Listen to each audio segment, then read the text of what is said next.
Gagawa tayo ng tortang dilis. Ayan guys. Torta. Ayan ang itlog nating nilalagay. 2 egg ang ating nilalagay sa ating tortang dilis.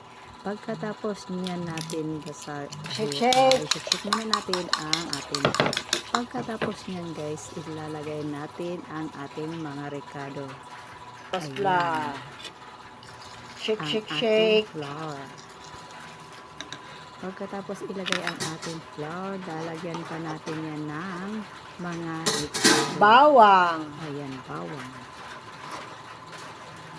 Pagkatapos Sibuyas. sibuyas. Ayan yung sibuyas. So, pagkatapos nyan guys, Pamintang lalagyan durog. natin paminta. Pamintang durog. Dinurog ko na yan guys para malasa siya. Pagkatapos nyan guys, lalagyan natin ng pampalasa ulit. Seasoning Ang ating mix. seasoning mix. Kahit anong klaseng seasoning mix gusto niyo. Sa akin kasi yan ang gusto kong ilagay.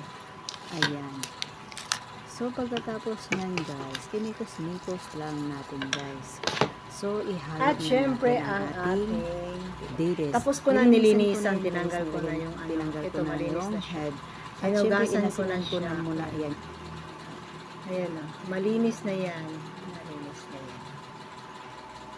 Ang ating lutuin. Yan.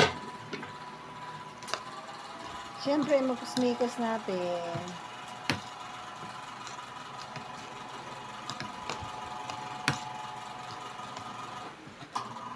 Magmekos-mekos tayo. Magmekos-mekos.